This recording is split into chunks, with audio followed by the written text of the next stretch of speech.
Right, so I'm working on some hanging decorations. The idea of these is I've made them before, made them for Christmas a couple of years ago. The idea is you get a wooden ring and you hang a little piece of metal, which will look nicer once it's polished, in the middle on a piece of fishing line, so you can't actually see it, so it kind of looks like it's suspended there. And then you use like a piece of bent wire for hanging it up. Anyway, to make the wooden rings, I usually use just a piece of that, which is timber for stud work, basically, CLS timber.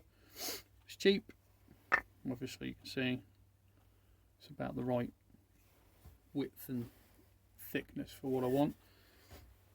Now, to speed the process up, rather than try and turn this hole out on the lathe, I usually use one of these, which is a forstner bit.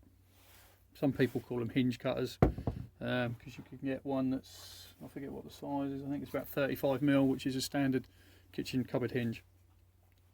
And that speeds the process up, obviously, because I can bore straight down the middle, and then I can put that on the lathe in the chuck, turn it round, done. It makes things so much quicker. The problem with that is these wear out. They get blunt. Even with a good set, if you're using it a lot, it will get blunt. But they are quite easy to sharpen. They come in different sorts. I've got different types there, you can see. This is my preferred type, if I'm honest. These ones are just as easy to sharpen, but because of this, it's kind of difficult to see, but because of this beveled edge here, makes it harder sharpening that bit. And I find these ones just don't cut as well. The oldest set I've got look like that, so they are kind of different, and these are just as easy to sharpen, although these ones are quite worn now. I said I've had them, I don't know, 15-20 years at least, and they do get used quite a lot. Obviously they come in different sizes, and you can sharpen them just the same, even the small ones.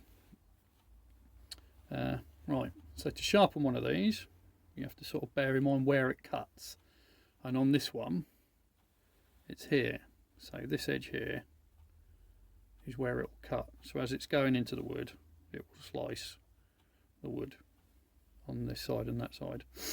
So that's where you need to sharpen. You can sharpen the teeth up as well, easy enough, with a little needle file. What I like to use to sharpen the actual cutting area is some of these. These are little diamond sharpeners, really. They work well for chisels, knives and all sorts of things. Now, one of the things that I usually do to work out how much I'm taking off is I will get a marker pen and I will just kind of colour in the surface. So I'll do this all over this cutting area.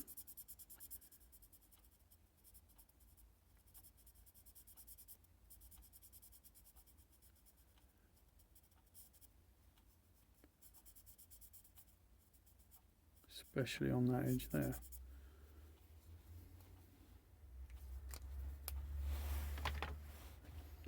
So you can see where I've coloured it in, and now I know once I've got rid of all the blue, then I should have a fairly decent edge.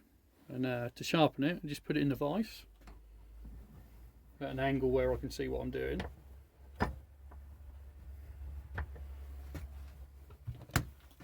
And I'll take my little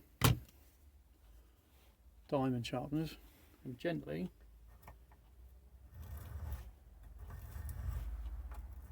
run them over the edge until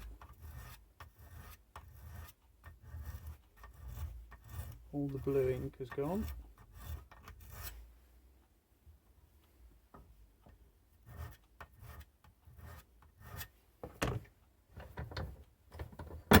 And you can see as you go in, I haven't quite got it all off, just on there and just in there. So those are the areas I need to concentrate on, but it is getting sharper.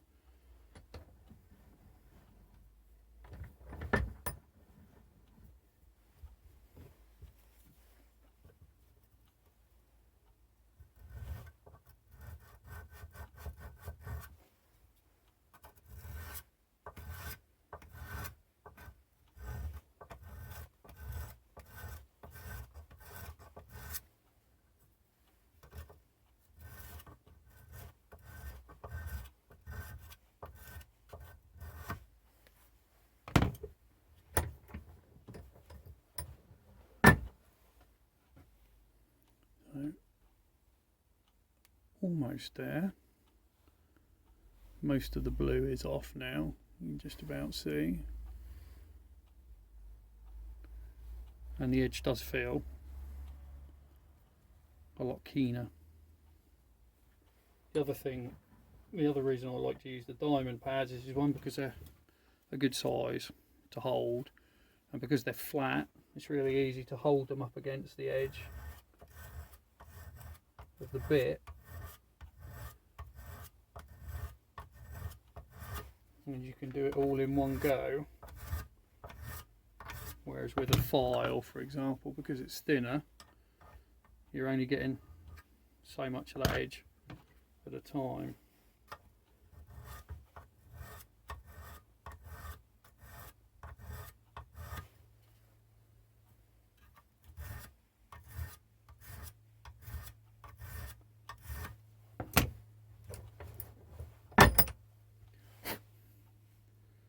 Okay, so a little bit left to do on that. For the teeth, you can use the diamond bits, but they don't fit quite as well as a file will. Obviously you can use the smaller ones, they're a little bit better, but I tend just to use a normal metal file, especially one with the angle. So this is the triangle profiled one. You can get the square ones, but I find that these ones sit nicely just into the teeth. And again, that's just a case of putting it up in an angle that you're comfortable working with.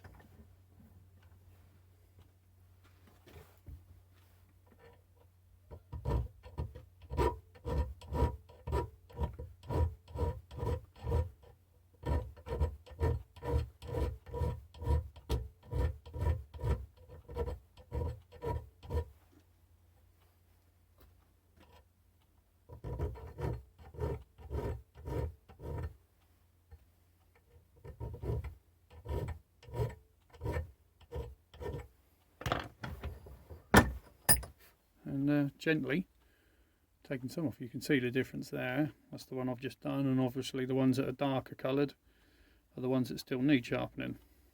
But you get a nice edge on there. I tend not to worry too much about the points, if I'm honest. They don't really wear down that much because they're not really doing the bulk of the work. That'll be these edges and that edge. And that's it really. And it makes the whole process a lot easier and quicker, and your bits last longer as well. Obviously you don't want to be grinding anything off this edge because that will alter the size, the diameter of the hole you're making. But yeah, simple. So all you really need to do is just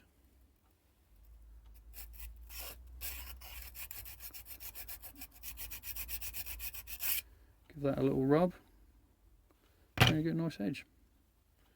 And that's how I sharpen Forstner bits. The same, small ones, larger ones, the process is the same. You're still just making sure you hone this edge, and that's it really. Makes life a lot easier. I do find that when I'm using them in the lathe as well, it makes a difference if they're nice and sharp, especially if you're making things like tea light holders, just with a standard size cutting bit.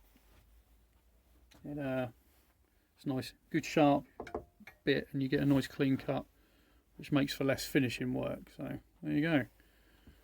I will probably put a video on about these and how I go about making them. They are simple. That's that really. Alright, that's how I sharpen Forstner bits. Thanks for watching.